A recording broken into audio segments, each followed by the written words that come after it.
standing here, as I have been standing here, I've been thinking back to the last war, when the bombing was on, and we heard that there was a heavy bombing around St. Paul's Cathedral. So I immediately, I walked over here and I stood down the road there. Every building, bar St. Paul's, was ablaze. And I said to myself, the hand of God is on St. Paul's. And this morning, I went to church and I was praying to God about you all. And I thought I would wander over and see what was happening. You have every right in this world to make a protest and to create a situation.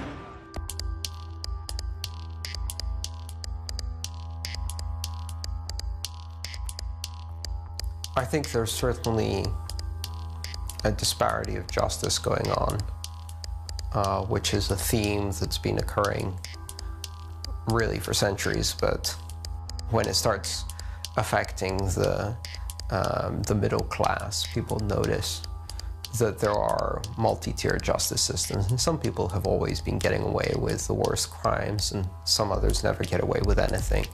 It's becoming quite noticeable in the States and in Western developed nations now how there are multi-tiered justice systems, but it's no different than the past. It's just that the middle class used to not be part of the lower justice tier, and the lower justice tier has expanded to include them. We have an emergency of sociopathy on the top of this pyramid I'm mentioning. Like, the people are truly not empathizing with any social argument or any, I mean, they are living in another world, in a world of segregation. Why would people trust the banks? I mean, it's just common sense that people have gathered together to express anger at the way that things are. I kind of believe in free market stuff, but even if you don't, even if you're far on the left, you're a greenie or whoever you are, we all kind of hate the banks right now. You know, they're parasitical. They don't deserve the money that they make. We are going to need better tools for dealing with a lot of the volatility that we see in the world. We're going to need these anti-fragile systems, these systems that can withstand short, sharp shocks. 3, 2, 1. I guess that's a criticism on, like, the hippy-dippy movement for peace without any kind of the evils of monetary exchange, when monetary exchange empowers individuals on a very basic level. It's not a way that we can continue. And really, I think the goal is not to save the world, you know, because some people don't want to be saved. What we have to start to do is to start to think how we can carve out a safe operating space for the future where we as freedom-loving people can survive, thrive, and grow.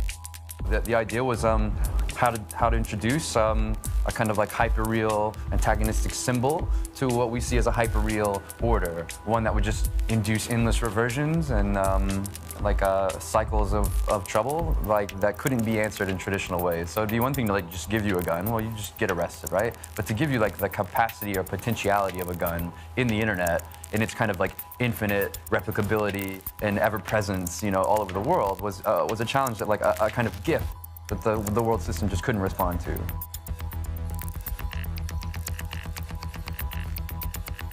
As long as the code pays for its own execution, it'll keep running in the network. And I think that opens up far more possibilities than we've considered today. Isaac Newton was an explorer, and his tinkering with things that didn't work gave him a great sense of what would work. So he was an innovator, a scientist, a hacker. What a hacker is today, it's a very debated, described, over-described. We have books coming out on hackers. We have marked our presence in history as a culture, as a cultural movement. And I think we have marked it very well so far, although we have losses and we have things to really worry and people to remember. Yet, I think we achieved already a good position, and the next iteration, our bigger danger is to be too self-referential, to not recognize the agency of other people, of other areas of expertise. And again, the fact that we are social animals, that isolationism is not an answer for well-being, for the welfare that we look for everywhere. So we have to go a little bit more social. There's many people all over the world have worked towards from Cairo to London.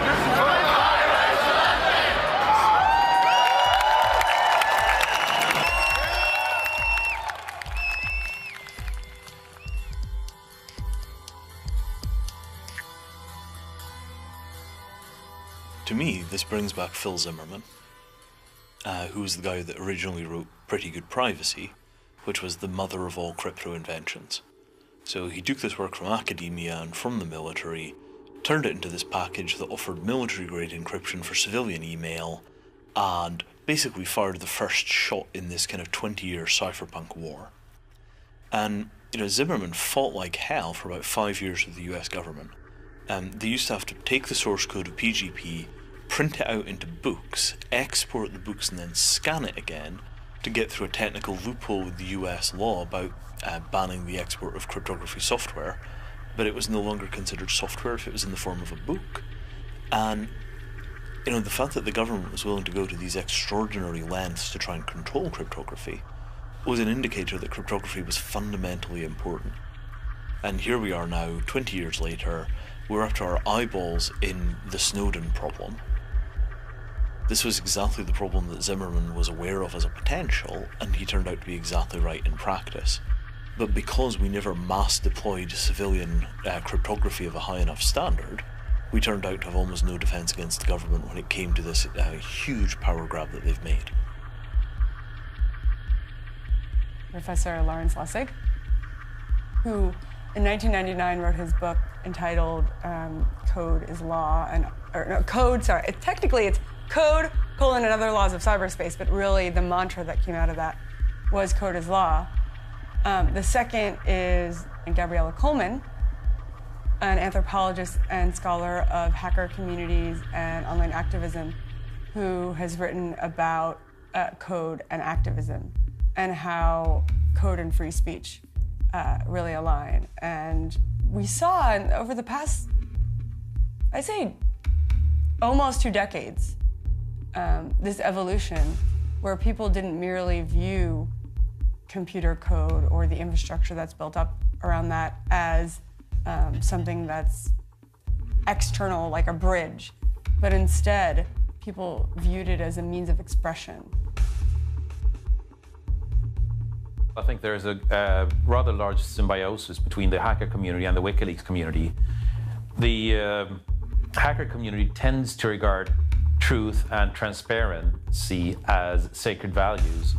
So it's kind of a net generation values thing. I don't think they're two separate communities.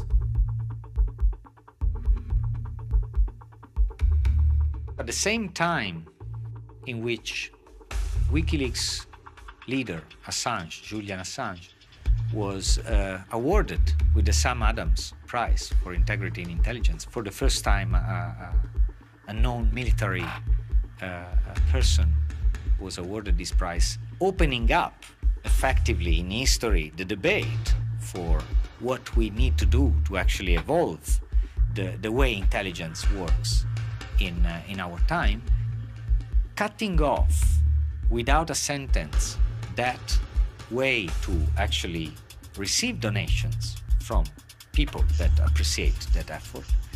That has been a fundamental violation of network neutrality as it's perceived by most hackers around. It is a violation of even more than network neutrality, because what we call network neutrality is the politics of the internet. That is a violation of a neutrality that we attribute to a network, the network of money, on which the promise of capitalism is based on.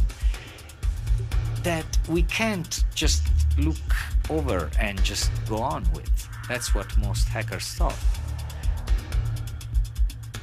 What someone does with their own time and money is certainly one of the ways that they convey their personality to the world. And just as I can use my words to convince other people of something that I believe in, I can also use my money to help fund a project for something that I believe in. I don't think there's any material difference between those two things.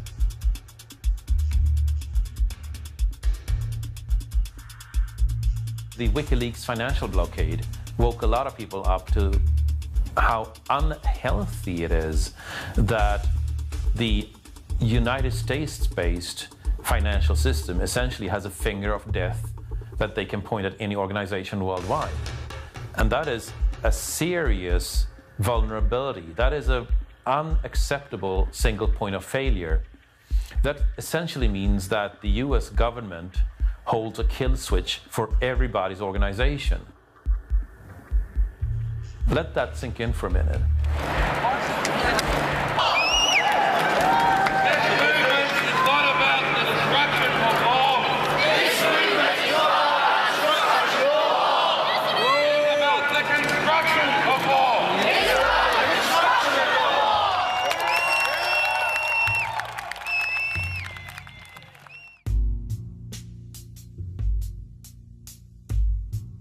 People like stories. I also like stories. So if you go to the internet, you're going to see all these stories of how money was developed.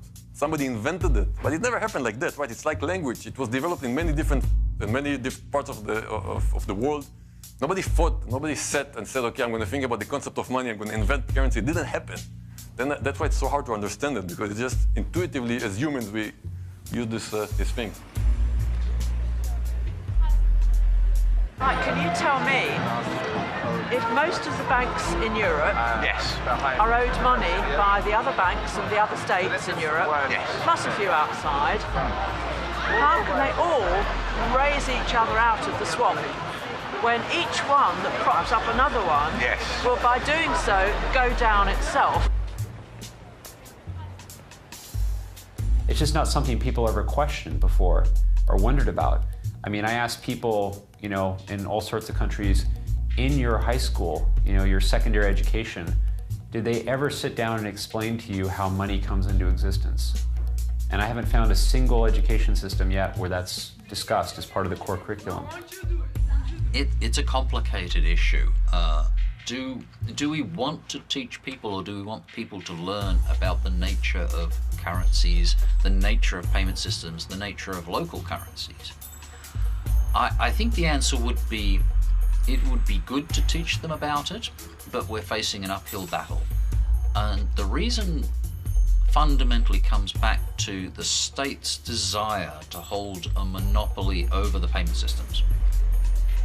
Currency is not absolute. It changes over time. And while right now we tend to have a dominant idea of what currency means, that's not been the same throughout history. And currencies have risen and fallen. There was a book recently where they actually did inventory of alternative currencies, around 6,000, such as one with the WIR in Switzerland. It's been around since 1932. You have the Lemay's coin with the Lakota Indians in northwestern United States. You could even say some types of point systems, reward. So you have many different types. Certain Kenyan tribes in the past used to trade with cowrie shells because it was a limited currency, so it was a good medium for exchange.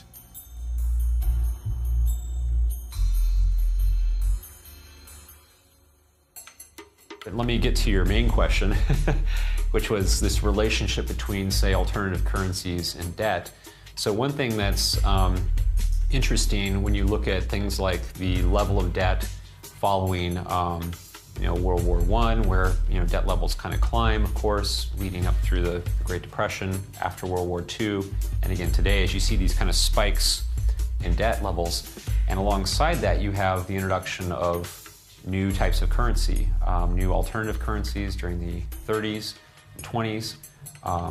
After the war, during the war, there's other examples of alternative currencies. Certainly, the one of the most famous, of course, is in Berlin, following the collapse of the the Nazi regime, the use of cigarettes and alcohol as an alternative currency. And then today, with this massive buildup in debt outside of any war, which is one big difference between today and the 1940s and the 1920s and 30s. We didn't have a world war, yet we have world war levels of debt. You've again seen a large proliferation of alternative currencies. What tends to happen, and we've seen this process many times over history, as the economy dives because of problems in the way the economy has been managed centrally, local currencies start to emerge like mushrooms after rain. And they pop up in all the little different towns where people have discovered that, oh gosh, the bread maker's here, but he's got no work. The butcher is here, but he's not selling any meat. The hairdresser's there, but nobody can afford a haircut. So the people will realize that all these people are here. If they can just have a token that circulates locally, they can get a little bit of trade going so that the meat flows, the bread is made, the haircuts are done, and all of the local traders can actually get a little bit of activity going. Everybody's there and waiting to work, but nobody's got some cash. So we'll create some cash and give it to the people. So if you like, let systems and local currencies are local quantitative easing. They're quantitative easing that bypasses the banking system and gets right down to the people. This is called fractional reserve banking. They need to keep 10% of the money in the account back with them. And they say, well, because someone owes us that money, technically we have that money. So then they loan someone else 9 million of that, and then they loan the next person 8,100,000, and so on down the line.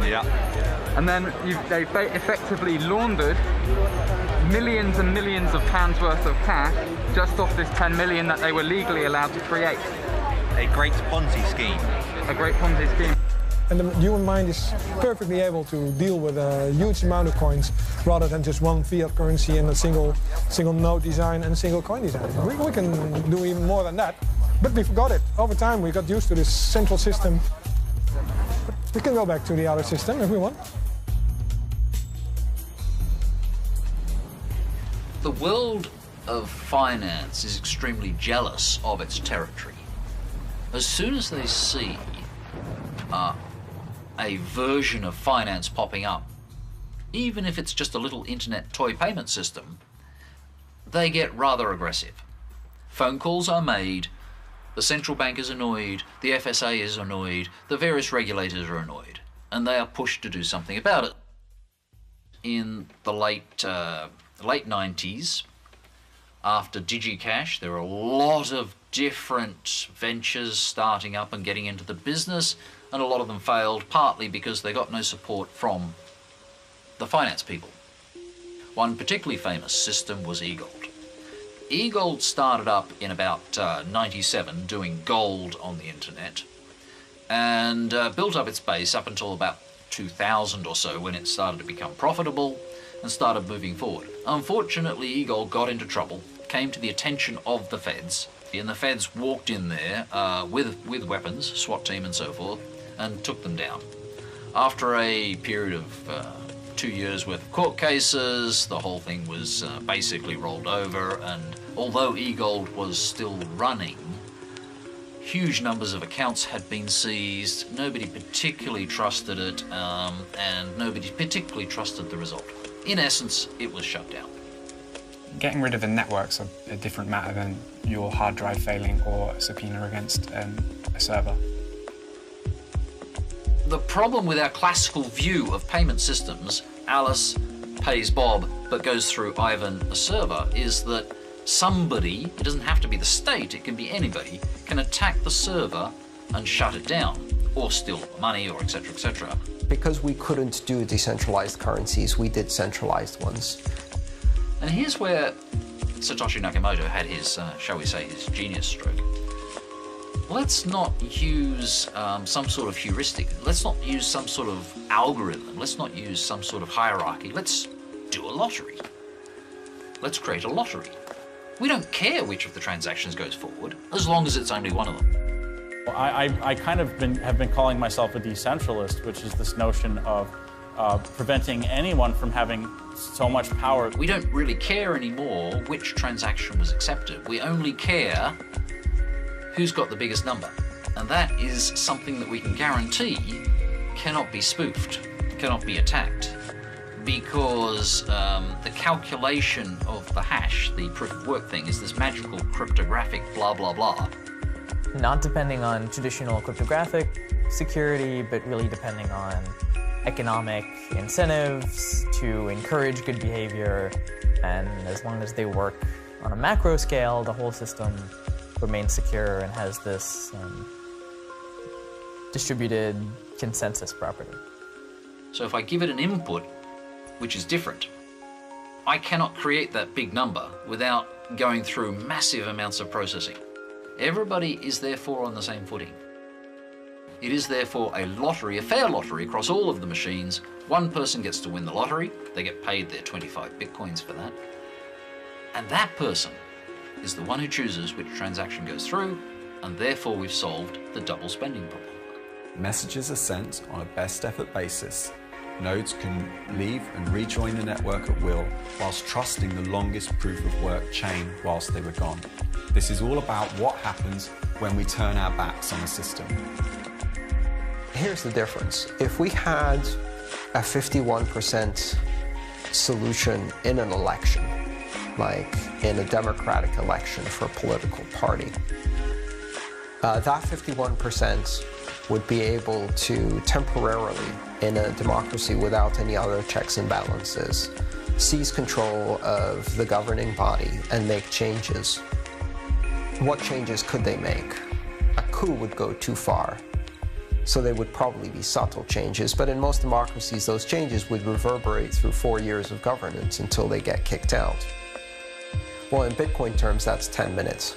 And in those 10 minutes, all they can do is double spend a few transactions. The broader issue would be if you had a sustained 51% attack whose primary motivation would be to change the core protocol, essentially pull a coup on Bitcoin by changing the mechanics of the core protocol. In order to do that, you would not only need a 51% attack, but you would have to make that coincide with an upgrade of the system so that the majority chain actually moved to a different version of the protocol or to a different version of the software. That scenario is impossible. And the reason it's impossible is because it's not just the miners who have part in the consensus system, especially when we're talking about protocol changes. The miners can affect what is the longest block, but in order to affect which is the prevailing software choice, they have to persuade the users to change, and they have to persuade the web wallets that represent millions of users to change, and they have to persuade the merchants to change. If the miners were to take the protocol in the direction that the users don't want to go to, they would find themselves on the majority chain, but they would find themselves on a majority chain empty of transactions, because all the users would stay behind. A minority chain with actual transactions and merchants is the majority chain, because that's where the value is. And so you can't really hijack Bitcoin, the software, and Bitcoin, the algorithm, or any cryptocurrency with a 51% attack long-term in a coup, because you would lack the consent of the user wallets and the web wallets and the merchants who wouldn't follow you down that path because it would be obvious.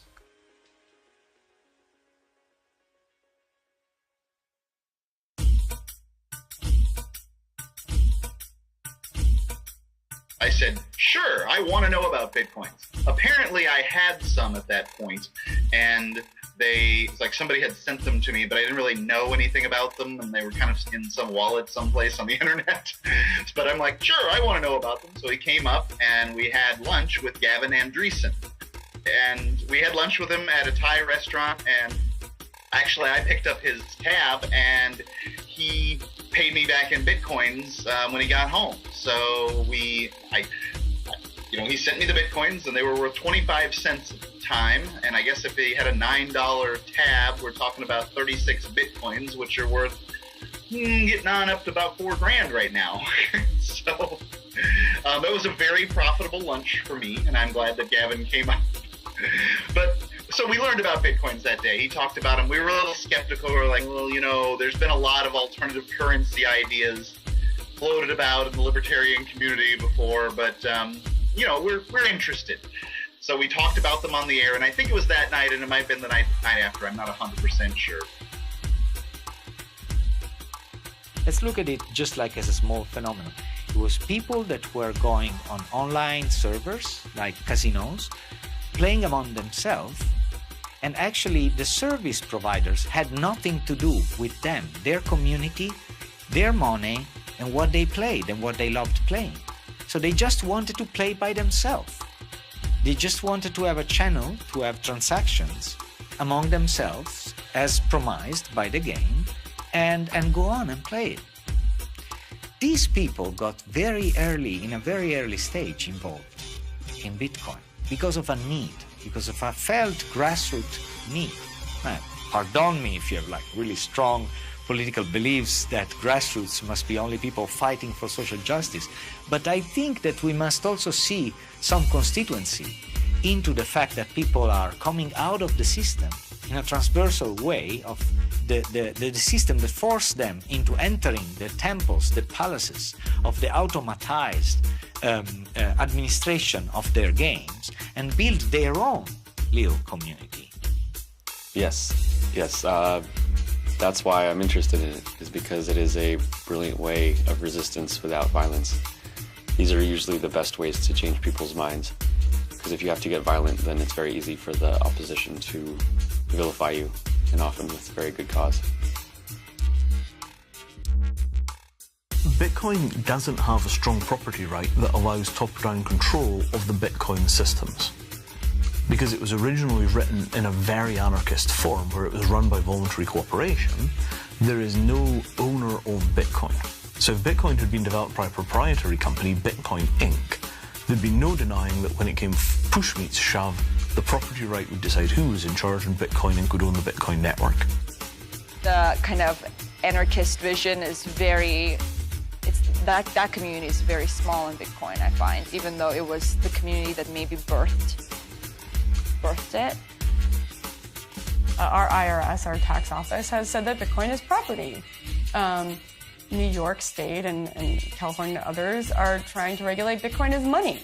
The SEC that deals with securities is looking at Bitcoin as technology for stocks and equities. The CFTC is looking at it as a means of futures.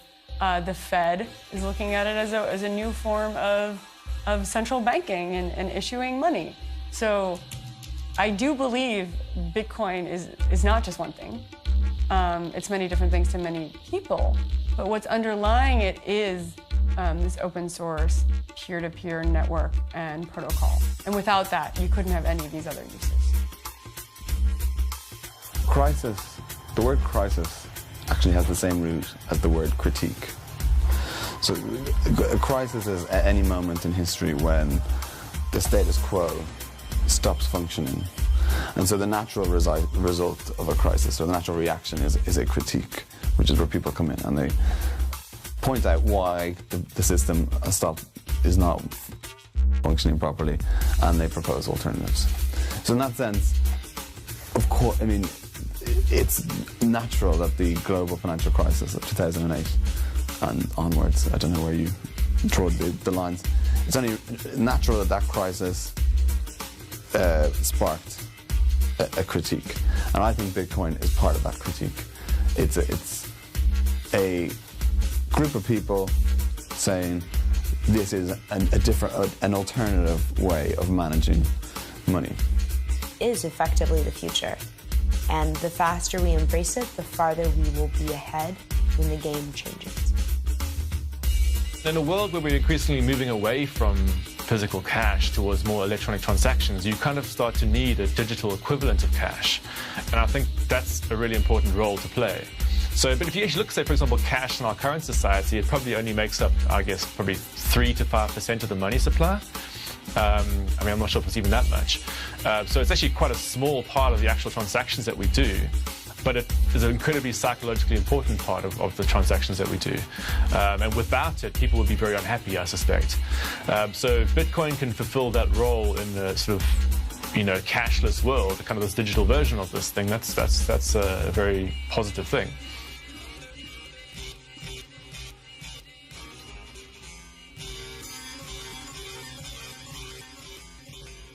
My transactions are speech.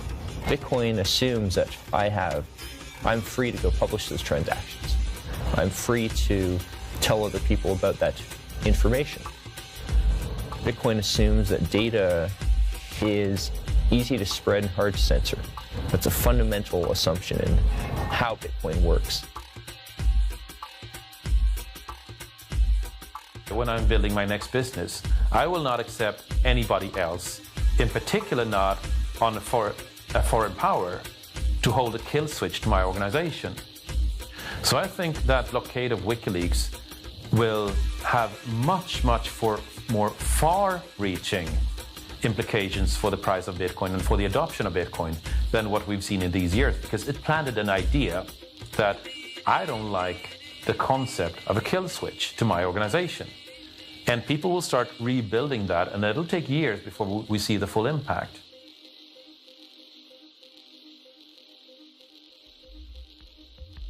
It's really exciting to be a part of this kind of opening up, if you will, of money to a wider conversation. The great thing that came out of Bitcoin was the realization that we, the people, could do our own money. It doesn't matter who we are. We didn't have to go and get permission. We didn't have to run an audit. We didn't have to pay a fee. We didn't have to follow a rule book. We simply had to do it with a bit of software that got it up and going. And this is a huge opportunity to tell everybody that innovation belongs to us, and we can go out there and do whatever we want to as long as we can make the software work. We don't need to go back to history and say, oh, the British government has run the pound sterling for how many years? 3 centuries? Therefore we can't do money. No, that's all over. We can do money if we want to, if we can make it happen, if we can bring together a community to make it happen. That's a viable option now. That wasn't there before Bitcoin. Up until 2009, people like myself were working to produce these systems, and we got told over and over again we can't do that. Not that we believed it. It doesn't matter whether we were right or wrong. What it meant was there was no support, there was no market. Bitcoin has created a market in we can do something together. We can actually mediate these situations together. £150 at 525, traded. Closing bell. Ring, ring, ring, ring. I didn't at first get it. I think I was in a place where I wasn't ready at the time. And then the second time I heard about Bitcoin, for some reason I decided to try and go to the source and read it from Satoshi Nakamoto's paper. And so I started reading Satoshi Nakamoto's paper, and I remember how at some point it just clicked. And I had this almost revelatory experience where I suddenly realized, oh my God, it's not a currency, it's a network. And I get networks and I understand networks. And not only is it a network, but it achieves something incredible. It achieves consensus, it achieves trust without centralized authority. This is so much more important than currency. It's so much bigger than currency. When people talk about Bitcoin, they always talk about tech. It's fintech. It's all about the buzzword. It's not. All of the tools that Satoshi employs in the implementation of the Bitcoin in the Bitcoin white paper are all tools that were made before the year 2000, right? You've got Merkle trees, go back to late 70s. You've got public key infrastructure, what's that, the early 90s. And then you've got proof of work, Adam Back, 97, right? We could have done this 14 years ago if we'd really, really wanted it. But we didn't want it enough. And I think Any kind of system that allows two people to enter into an agreement with one another without requiring expensive court systems and expensive legal processes is a very, very powerful thing. Because if you're trying to say that justice is the preserve of the rich, then really what you're saying is there is no justice. Triple entry takes us from this inside the corporate trusted scenario and extends it to other customers, to outside the company border, into other companies. Because what we can now do is cryptographically sign an entry. Alice signs her payment to Bob. It goes out to some intermediary, which could be the blockchain, could be a server, which gets signed again, and then goes across to Bob. And now we've got three entries which are sitting there. We've got Alice and Bob sitting with their primary copies, and if they have any dispute, Ivan or the blockchain is sitting in the middle, which guarantees that we've all got the same thing. Cryptography guarantees we've got it. The third party guarantees that it's not lost. So if Alice, for example, loses her copy, Bob can then say, well, that didn't exist. But Ivan can say, yes, it does exist. And this is where, for example, the presence or absence issue is solved by that third party, is solved by the blockchain. You can't lose an entry once it goes into the blockchain. Step by step, it kind of makes sense. It's kind of crazy to go from like accounting to somehow making decentralized money happen by burning energy. It takes a while to get your head around, I find. It allows these people to have a voice without having to be necessarily in the structural framework of the systems, right? They have created their own system, and if they like it, they're going to keep building on it. It's really now that we're seeing the application of these things come to fruition. You know, tools. It's not just about Bitcoin as a payments innovation. Bitcoin is much more. It's something deeper. It's about tools of resource management, tools of organization and collaboration between people, the tools of self-governance, tools of trade and business. These things that we can use to rethink how we can construct the society around us to build systems that work better. What I've seen people do is they will provide evidence, they'll go find evidence, and they'll use a blockchain to verify that the evidence existed at a given time. They'll use a public key and they'll timestamp it. And that's a really interesting way of creating this kind of, it's funny, we call it a paper trail, but it's not a paper trail. It's a trail based on public key cryptography that then can be referenced, not only by media outlets, but by anybody who's researching this topic. We need the blockchain because we need to have a trust network. Like, that's super, super essential. We need to have a trust network so that we can carry information along supply chains without revealing keys, without revealing who exactly people are in a supply chain in order to not compromise competitive advantage. And we'll need to carry lots of different types of information, from verified certifications, perhaps, depending on a whole manner of things, but also information that perhaps isn't having a third party to agree it being correct. So more intangible types of information. And we need a system that can allow us to do that in a trustworthy way, which is what the blockchain provides so beautifully. Similarly, I can envision a scenario in which people from not just Occupy, but any movement that want to have proof that a given, say, statement existed at a certain time frame, or that a given event happened, say either via video or media or otherwise, can use blockchain-based technology to have that verification. It could also be useful in refuting, say, media outlets, in tracking media coverage, and then you could envision a blockchain that could track the media coverage and then could be used every time something, say, comes up in media coverage that is false. You could have kind of trace that back to evidence showing that it's untrue. The blockchain has this affordance that is so perfect for that problem, which is that it allows you to transfer information in a secure way, in a trustworthy way, without having to reveal exactly where that information came from, which basically transforms supply chain transparency completely. If we're going to protect the past from the tyrants of the future, we need cryptography. And right now, the best available mechanism for protecting the past from the tyrants of the future is the blockchain. We can take what's happened already, we can secure it with vast amounts of supercomputer level computation or other cryptographic mechanisms, and at the end of that process, it does not matter how much a future tyrant wants to change that past, they just don't have a big enough computer to do the calculation to alter history.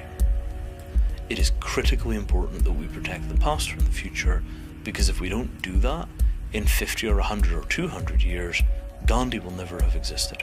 The ideas will be so dangerous they'll be mopped out of reality, and algorithms will very carefully gloss over the holes. We must make sure that it is impossible for a future dictator to erase the history of humanity that might cause people to understand that the pain that they feel is a pain that has been felt for centuries before them and that can be cured by political action.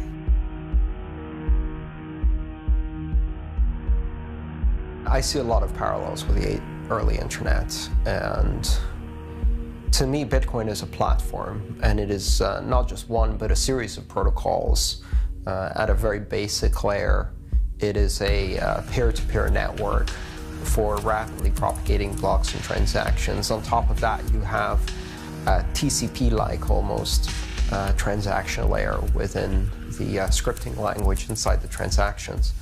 And already we're seeing other protocol layers above it.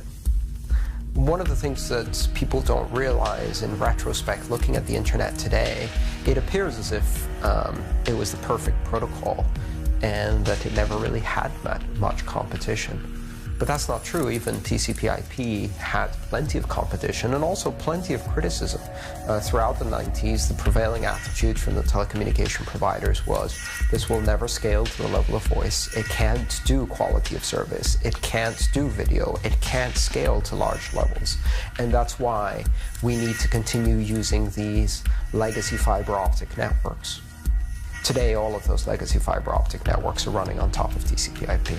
Turns out it could do voice, it could scale, and it did scale. TCP/IP is the story of a protocol that was good enough and reached the scale where it achieved viral network effect and embedded itself in computer science curricula and in hardware and in software implementations, and became so successful that now we can't even upgrade it to IPv6 because it resists its own successor. I don't think we're going to see Bitcoin permanently displaced by a successor. I think Bitcoin is good enough. I think Bitcoin has achieved the viral network effect. And I think it has already absorbed enough investment that creates momentum and inertia that will take Bitcoin very far. I do expect to see lots of alternative currencies emerge. In fact, over time, I've revised my opinion, and now I believe that instead of hundreds or even thousands of alternative currencies, we're going to see hundreds of thousands, possibly millions of alternative currencies, and all the way down to single-person pseudo-currencies that are reputation management schemes or funding schemes for individuals. Novelty coins and fad coins and meme coins and coins created by 5-year-olds and 6-year-olds in school to trade with their friends. We're going to see millions of currencies. However, all of these currencies will come as successors to Bitcoin, and I think many of them, the ones that will achieve monetary value, will achieve it in collaboration with Bitcoin synergistically. In fact, I wouldn't be surprised if we see several coins backed by Bitcoin, where Bitcoin acts as the reserve currency, as the store of value for long-term consideration. Over time, we may see Bitcoin be used mostly for very large value transactions, very much like the gold standard. And then more nimble currencies take on a more transactional role for day-to-day purchases and things like that. But if they do so, they only strengthen Bitcoin. They don't replace it.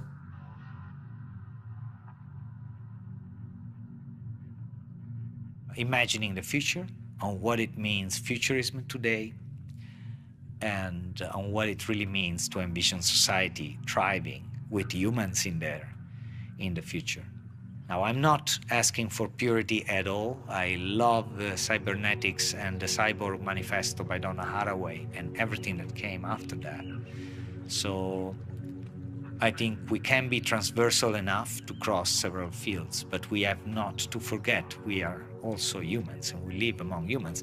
And the most fun we have is with humans, even not in front, even if you're a gamer, you have humans on the other side. And that's what makes it most fun.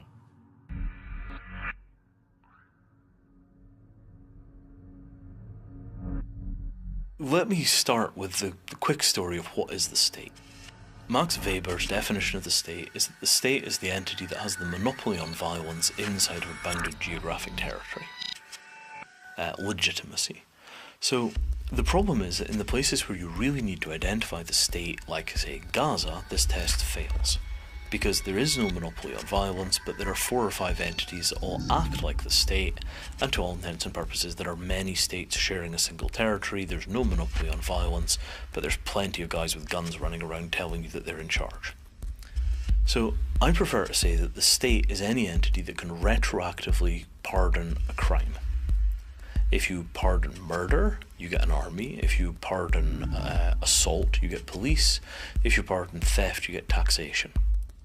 And this notion that there is a sovereign ability to change the rules for limited numbers of people and license them to do things which are otherwise criminal gives you a really clean definition of the state. The state is the thing that washes your hands when you do something which is inherently wrong. Then we look at this question of what do you do when the state breaks down, right? You go to refugee camps, you go to civil wars, you go to any situation where everything has gone wrong, and suddenly you've got this fundamental problem, which is, yes, we can't really organise without the state, we don't have anything which is washing hands, we don't have a police, we don't have an army, we don't have taxation, we don't have services, and it's all gone horribly wrong. Sometimes those situations self-organise and are reasonably functional, like Somalia under the Union of Islamic Courts, which allegedly had a pretty stable standard of living and not too much violence. But most of the time, everything just goes to hell in a handbasket and stays there, and the worst people in society wind up in charge, which is what you saw, for example, in most of the post-Soviet area, where the state withdrew and you just wound up with mafia and government fusing. Terrible situation. So state in a box is a pre-blockchain concept about having a bunch of software which, if you clip all the pieces together, allows you to do half a dozen or so of the core jobs of the state. It gives you property rights, it gives you identity registers, it gives you the possibility of taxation, it gives you electoral democracy, and a few other features like this. And you can imagine this as basically being a website that you log into with a secure ID token that is either biometric or tied to a biometric. And then once you've asserted that you are a citizen, you get to interact with the processes. Here's my bank account, I've made these transactions, I owe this much in taxes, it's been automatically deducted. Here are the bills that are currently being voted on, here are the people that I have asked to represent me on these issues, these are the decisions they've made, they're up for my approval. This is the patch of land that I own, on it there is a house, here's all the information about the people that are providing utilities to that house and the legal commitments that they have to me in exchange for my payments. And you could imagine a web interface that managed all of that stuff. Now that only works if your legal system is small, clean, simple and rational. You can't take 70,000 pages of US tax code and put it into a website that an ordinary user can understand. It might even only work inside of refugee camps and similar crisis areas where the majority of the complexity has been washed out of the society by disruption, so you're kind of rebuilding from scratch and you just need something to get you through the first few years. As time passes, case law begins to build up and those systems become less effective. So what you get out of this is the idea that in the event that you've got a failed state, you come with a bunch of smartphones and a bunch of computers and a bunch of networking gear, and everybody gets a website that performs the function that they used to go to the state for. Ooh, that's a bit interesting. And then you think, well, okay, now we've got blockchains, it's not a website anymore, it's a distributed application. You could potentially run kind of state-like entities on something like Ethereum. Oh, yeah, you totally could. So, why would you want to do this? And the answer is, the same way of governing refugee camps is as if they were microstates. Self-government, participatory democracy, participatory budgeting, proper identity databases, proper healthcare, medical systems, and all the rest of these things, collective budgeting, collective bargaining. And all of the little enclaves where we've got a breakdown in external governance, where people want to be able to treat each other decently but don't have the machinery, could run on these kind of systems. Anytime you are under-governed, you set up a system, everybody votes, everybody cooperates inside of those systems, and what you get is the re-emergence of local control where central government has failed. And I think that we would see huge use of that in slums, we could see huge use of that in refugee camps, war zones, anywhere where there's been so much systemic disruption that you need software to take over from the government just to keep the basic functions going for long enough that you can stand up essential services again. And I think the world is filled with that. I think there are hundreds of millions of people or more that are systemically unable to access reasonable quality state services because of state failure, because of corruption, or because they're so poor that they're not putting anything into the state, and so the state just ignores them or tries to treat them like wildlife. State in a box is a way of allowing the citizens to patch the cracks where the conventional Westphalian nation state is failing to provide services.